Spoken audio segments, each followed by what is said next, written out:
Bueno, seguimos aquí en La Brújula por Radio La Luna y ya estamos en contacto con nuestro amigo, un analista internacional, periodista de gran prestigio, Eduardo Bjork. Eduardo, ¿qué tal? Hola, ¿qué tal? ¿Cómo andás? Un gran abrazo para vos y para todas y todos los oyentes. Bueno, muchísimas gracias. Bueno, en realidad hacía mucho que quería charlar contigo, pero bueno, viste cómo es esto, ¿no? Que el tiempo pasa a la velocidad del sonido pero en esta semana en la cual tuvimos las noticias de un rebrote de un viejo conflicto, pero que ya lleva una cantidad importante de víctimas allí entre Israel y los palestinos. Bueno, esto me pareció que merecía que alguien lo analizara, alguien que supiera mucho del tema y que tuviera una postura equilibrada, dado que en general nos bombardean con la versión de un solo lado y no nos plantean el otro punto de vista. Y creo que vos, que una vez me sorprendiste con la postura de hacer allí un solo Estado, y que me pareció muy inteligente esa posición. Bueno, me gustaría que para los oyentes y también para mí nos describieras qué es lo que ha acontecido con este conflicto los últimos días y cómo estás viendo el devenir de este conflicto. Empecemos por el final. El devenir lo veo dramático. Yo por ahora no veo ninguna solución pacífica y temo sinceramente mucho por la paz en Oriente Medio, y eso ya sabemos que en cualquier momento puede escalar. Acá lo que ha pasado es un cúmulo de circunstancias que van absurdamente desde el interés personal de un solo individuo hasta la concatenación de factores estructurales y geopolíticos. Uh-huh. Ese individuo se llama Benjamin Netanyahu. Benjamin Netanyahu, en Israel se realizaron hace poco las cuartas elecciones parlamentarias en 2 años, porque ninguna logra dar una mayoría clara. Si Benjamin Netanyahu pierde el gobierno, va preso.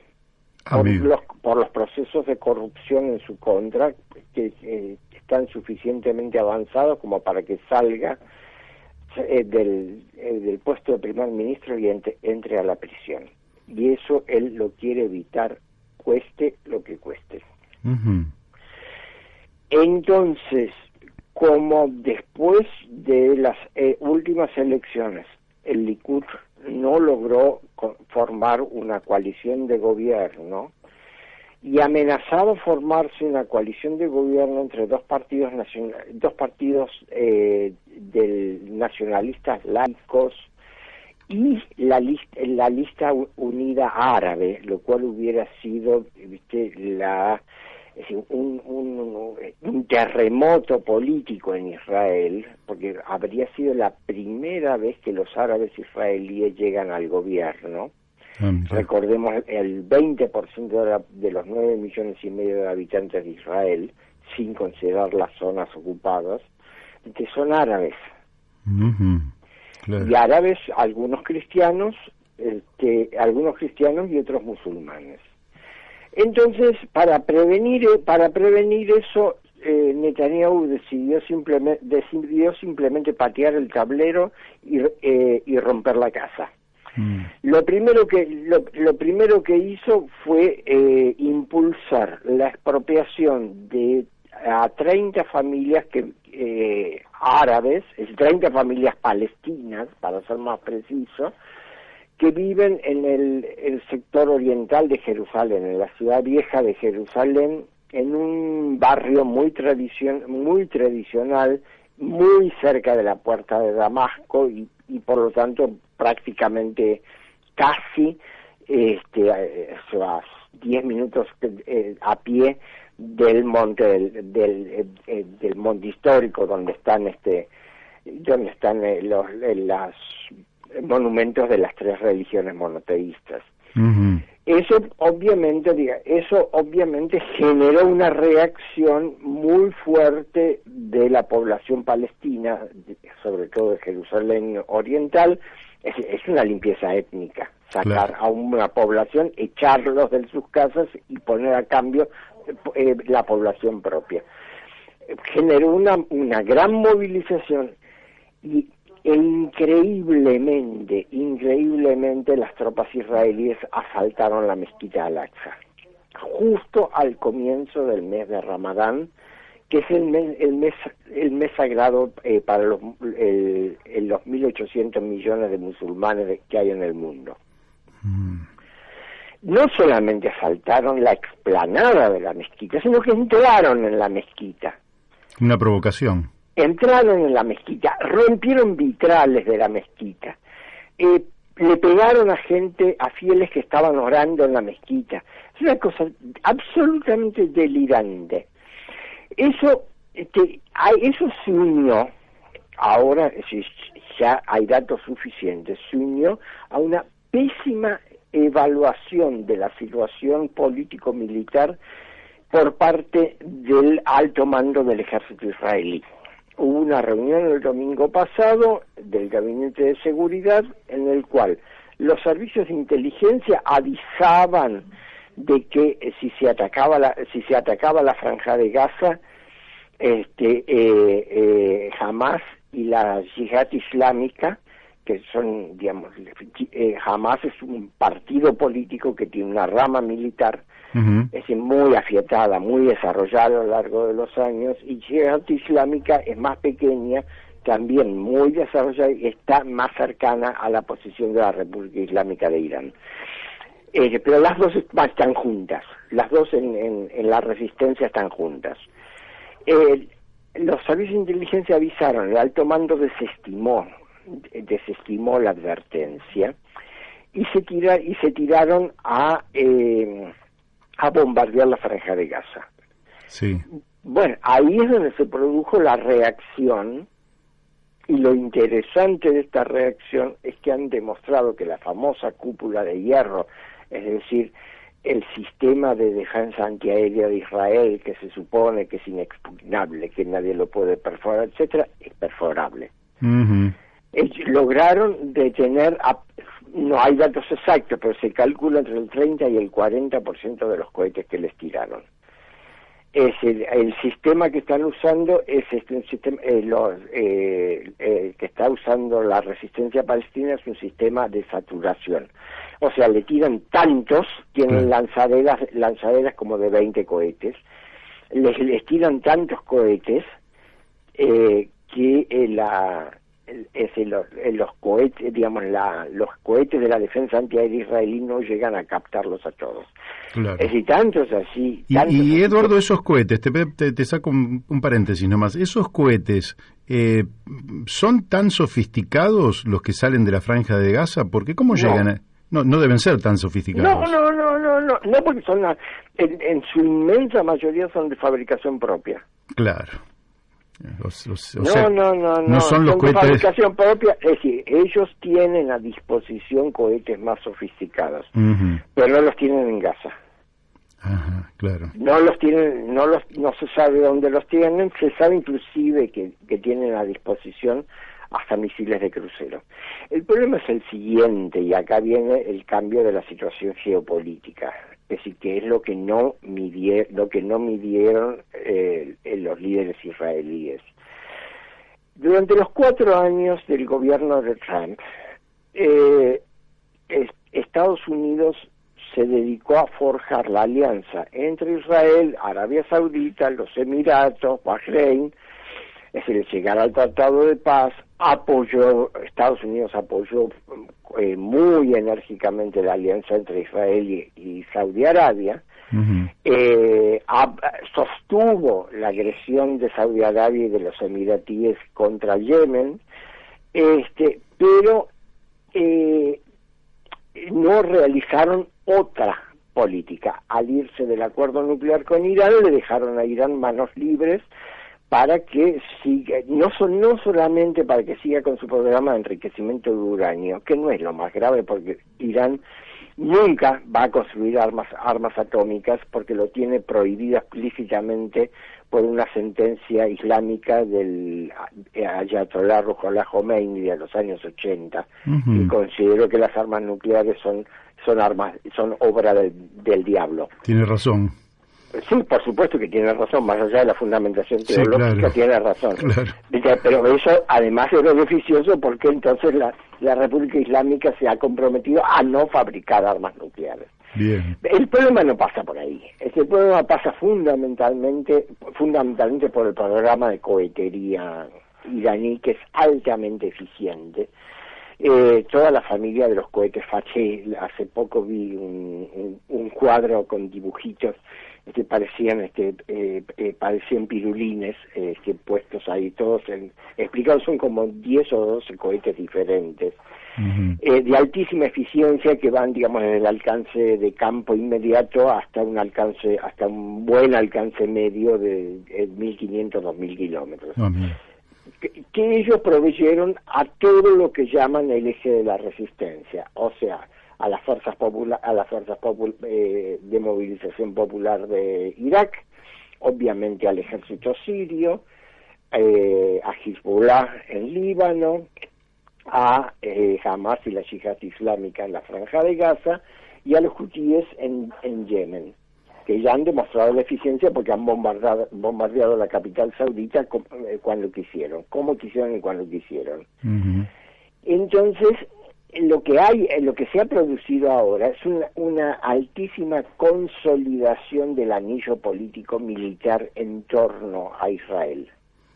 Es decir, en este momento, hoy concretamente, para dar un ejemplo, están a pesar de los bombardeos masivos contra instalaciones militares y civiles en la Franja de Gaza, porque han bombardeado 12 hospitales, por ejemplo, los cohetes de la Franja de Gaza siguen cayendo en Israel en distintas partes del territorio.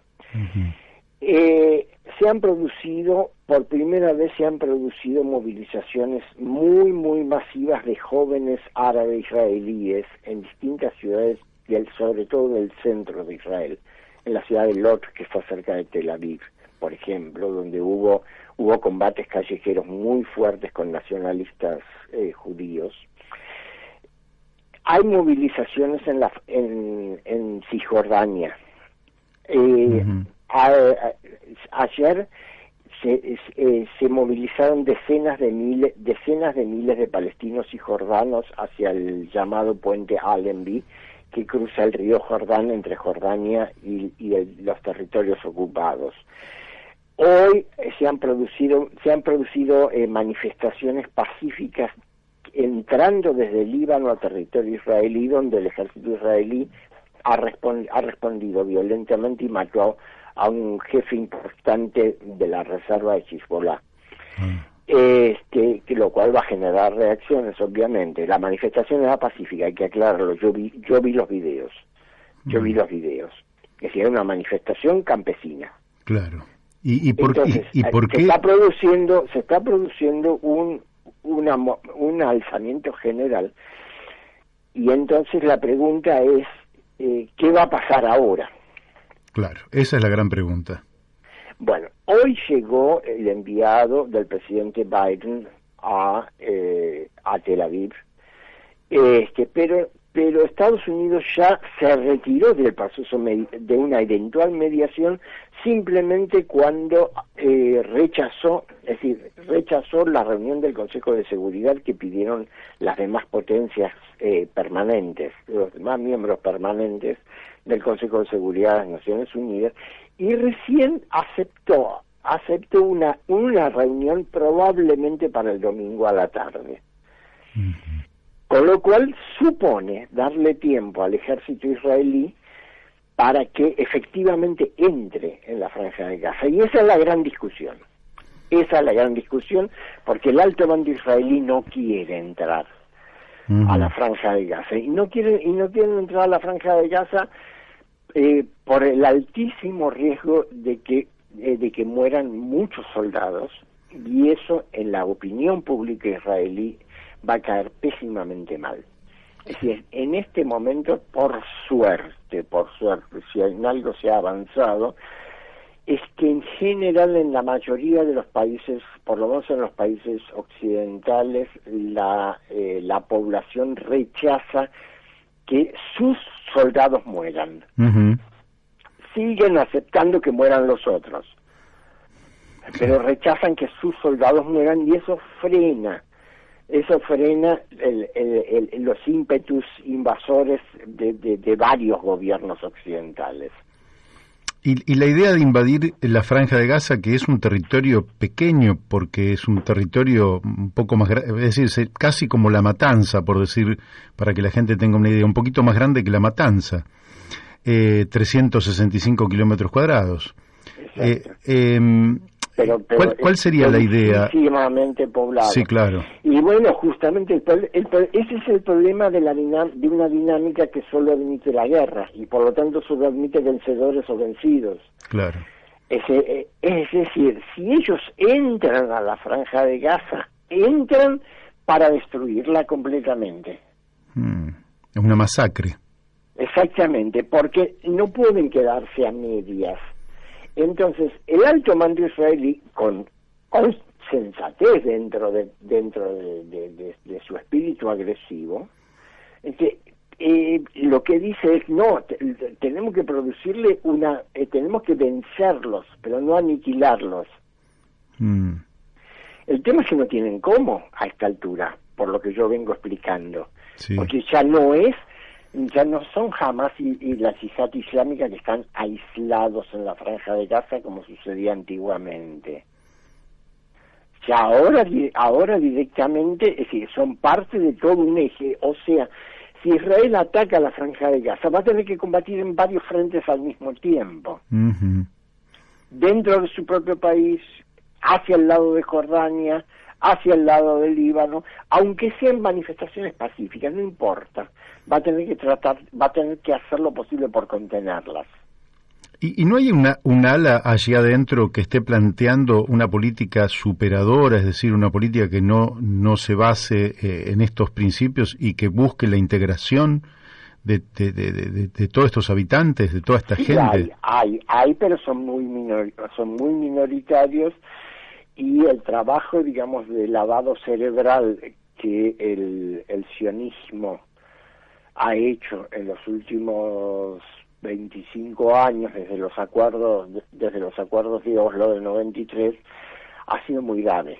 Uh-huh. Es decir, ha cundido una mentalidad que hay que calificarla de racista, es decir, supremacista, de un nacionalismo chauvinista extremo, que solamente en la forma es religioso, exclusionista. Entonces, por ahora no hay ninguna chance de llegar a una solución consensuada, a una solución acordada del lado de la población palestina. También por supuesto hay mucho resentimiento, y bueno, y es comprensible por lo que vienen sufriendo. Y además tengamos en cuenta que la Autoridad Nacional Palestina está muy deslegitimada por su alto nivel de corrupción, por su entrega a Estados Unidos. Mahmoud Abbas es una persona que tiene 85 años, ya tendría que haberse retirado hace mucho tiempo. Claro. Debían celebrarse nuevas elecciones, pero justamente se han postergado ahora nuevamente con el pretexto del conflicto con Israel. Es decir, si se produjeran nuevas elecciones, es probable que una coalición entre la oposición en Cisjordania y Hamas en Gaza las ganaran. Uh-huh. Es, digamos, una situación muy entrampada y muy paralizada. Claro. Es decir, yo la única alternativa que veo, porque es el único interlocutor aceptado en la región por todos como interlocutor equidistante y confiable, en el sentido de que lo que se conviene lo cumple, es Rusia. Ajá.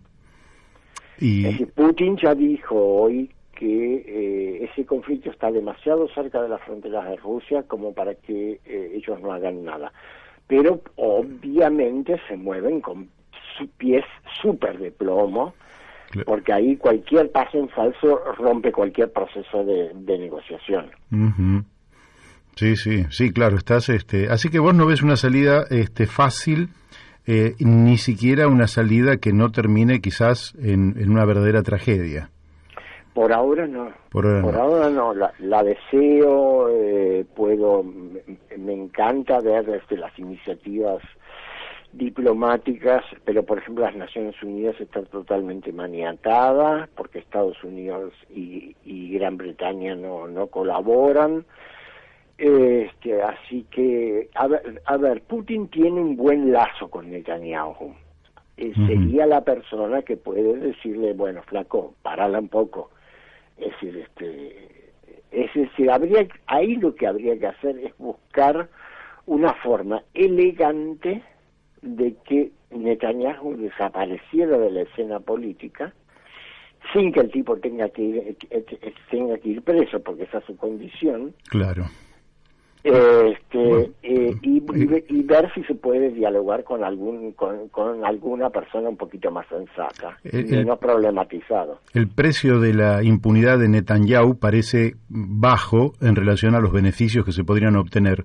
Eduardo, me quedan 5 minutitos y te quería, la verdad que tu exposición es un lujo, realmente me llegan comentarios.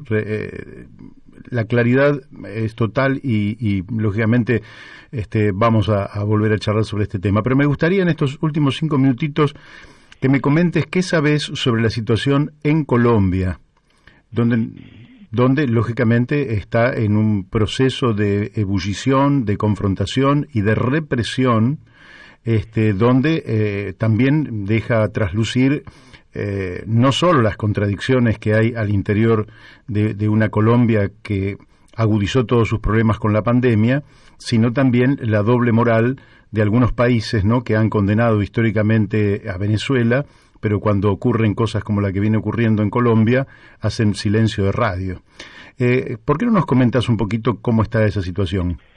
Bueno, por lo que parece, por los datos que tengo y por la gente con la que he ido hablando el martes en el programa que tenemos en Radio Rebelde con Hugo Gulman, hemos entrevistado al profesor Rosen Batariza, es un sociólogo de la Universidad Nacional de Colombia, muy agudo en sus análisis.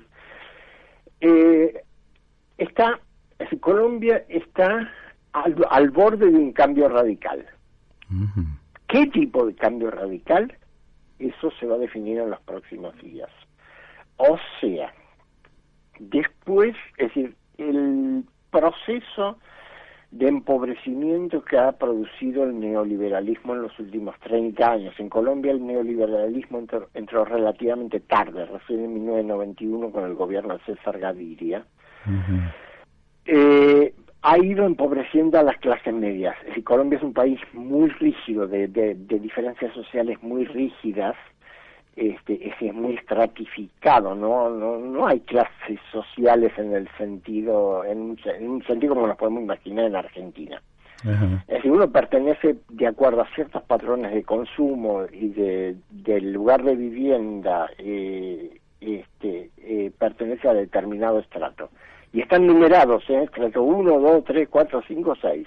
Uh-huh. El 6 es el mínimo, el absoluto, la miseria total. Entonces, claro, se ha ido haciendo imposible mantener esos patrones de estrato que regían en el país desde hace décadas y décadas. A eso se agravó en 2019, hubo un proceso de movilizaciones y reclamos sociales igual que en Ecuador y que en Chile. Y el gobierno de Duque prometió introducir una cantidad de reformas y no cumplió. Okay. Cuando comenzó la pandemia, demostró una ineficacia y una incapacidad absoluta, no consiguió vacunas, no tuvo un criterio sanitario coherente, el sistema de salud pública de Colombia es un desastre, o sea, una mortandad horrible y un crecimiento enorme de la pandemia. Eso obviamente agrandó la bronca y la chispa que detonó el barril de pólvora fue que para mejorar la situación financiera del Estado no se le ocurrió nada mejor que ampliar el IVA a los productos más cotidianos de la canasta familiar. Entonces ahí se armó. Sí, se armó y por primera vez en la historia de Colombia salieron a la calle los sectores populares y la clase media. Cosa que no se había dado nunca. ¿Quiere decir que esto puede ser el principio del fin del largo ciclo del neoliberalismo en Colombia? Puede ser el principio del fin de la oligarquía que domina Colombia desde hace 500 años. Efectivamente. Es decir, porque esto se combina, este proceso de movilización popular amplia donde participan los indígenas, los afrodescendientes, este proceso de movilización popular amplio se combina con la firma del llamado Pacto Histórico que unificó a casi toda la oposición política y social, y la creación de un Comité Nacional de Paro muy representativo. La oposición además tiene ahora, por primera vez en la historia de Colombia desde hace muchísimos años, un líder confiable y aceptado, que es Gustavo Petro. Entonces se combina un movimiento popular muy amplio y policlasista, una oposición unida, un liderazgo claro que ha presentado una plataforma completamente entendible, que va desde las reivindicaciones económicas más elementales, como es, por ejemplo, la instauración del salario mínimo para toda la población, o la compra de insumos médicos para combatir la pandemia, hasta la reforma constitucional. Claro. O sea, es un proceso que en algún sentido también tiene un paralelismo con Chile. En algún sentido. Ahí se ha producido, el gobierno ha quedado muy aislado, y eso se ha notado ayer con la renuncia de la ministra de Relaciones Exteriores, Claudia Blum, que es una mujer directamente ligada a Álvaro Uribe. Álvaro Uribe, para quien no se acuerda, expresidente de Colombia, es el jefe de la ultraderecha continental, es el jefe de Horacio Cartes en Paraguay, el jefe de Mauricio Macri, y controla el centro del junto con la DEA, el centro del narcotráfico en el continente sudamericano. Claro. Por lo tanto, tiene un poder gigantesco y además es ferozmente violento, y él es el que está empujando para que se establezca la dictadura, una dictadura militar y paramilitar. Entonces el gobierno de Duque, que aunque es uribista, quiere sobrevivir políticamente, y es como que se está tratando de diferenciar de Uribe, pero no tiene con qué. Claro. Entonces acá hay tres alternativas: o se produce un golpe de hecho o de derecho, y se instaura una dictadura, o si la movilización se sostiene por un tiempo más, el gobierno renuncia, y ahí aparecen dos posibilidades: o se anticipan las elecciones presidenciales planeadas para el año que viene, o se forma un gobierno provisorio que convoca elecciones para una asamblea constituyente. Bueno, todo eso está abierto. Claro. Todo eso está abierto y no sabemos para dónde va a ir. Bueno, eso nos va a alentar a la próxima conversación, Eduardo, donde vamos a seguir estos temas que son realmente de enorme interés, porque aparte me parece que van marcando el cambio de época, ¿no? Ya no solo es el cambio de un gobierno o cosa por el estilo, sino que estamos viendo un cambio de época y me parece que, bueno, hay que seguirlo de cerca. Y este domingo Chile. Y este domingo Chile, así es. Bueno, Eduardo, te mando un fuerte abrazo, te agradezco muchísimo y la seguimos pronto. Muchísimas gracias, claro que la seguimos pronto, es siempre un gran placer. Un gran abrazo para vos y para todas y todos los oyentes de tu programa. Bueno, muchísimas gracias. Chao, nos escuchamos. Bueno, hemos hablado con Eduardo Bior. Ustedes vieron que realmente es un lujo tenerlo en nuestro programa, en nuestros micrófonos, en este programa que se llama La Brújula. Y ahora vamos a la tanda de la radio y después seguimos con la programación de la segunda hora con 3 grupos de invitados, 3 temas distintos.